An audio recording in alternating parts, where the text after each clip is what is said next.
नमस्कार दोस्तों, आज के हमारे इस वीडियो में हम आपके लिए मोहिनी एकादशी की व्रत कथा लेकर आए हैं। एक समय की बात है, भगवान श्री कृष्ण और युधिष्ठिर महाराज के बीच एक महत्वपूर्ण संवाद हो रहा था।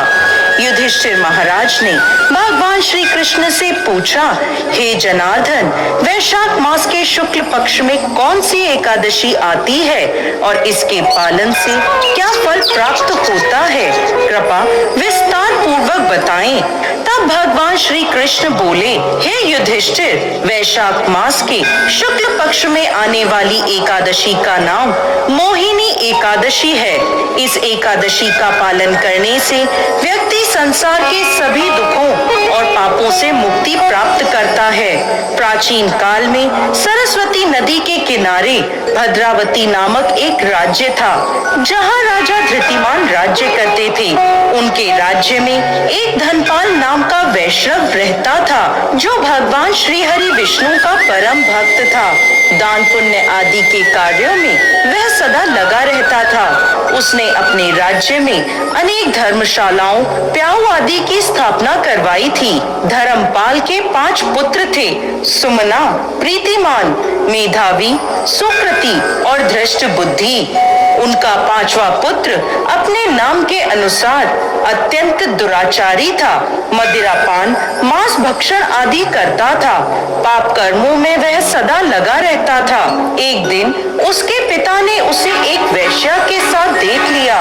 उसी समय उन्होंने उसे अपने घर से निकाल दिया। अब धृष्ट बुद्धि ने अपने नगर में चोरी आदि करना शुरू कर दिया। पकड़े जाने पर वह जंगलों की ओर भाग गया, पशु पक्षियों को मारकर खाने लगा। एक दिन भूख प्यास से पीड़ित होकर खाने की तलाश में वह घूमता हुआ पुंडिर ऋषि के आश्रम में पहुंच गया। उस समय वैशाख मास चल रहा था। मुनिवर गंगा स्नान करके वापस आ रहे थे। उनके भीगे हुए वस्त्रों के छींटे धृष्ट बुद्धि पर पड़े, जिससे उसे सद्बुद्धि की प्राप्ति हुई।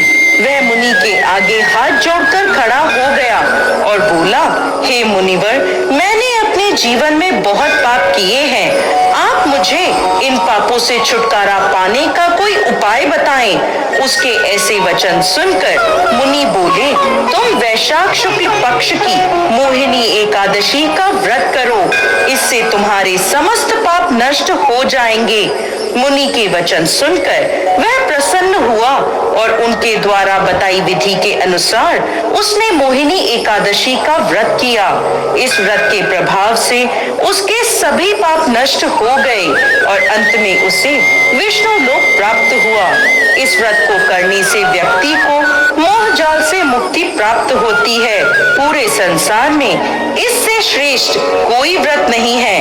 मोहिनी एकादशी की इस कथा को कहने और सुनने से 1000 गोदान का फल प्राप्त होता है। जय श्री हरि विष्णु।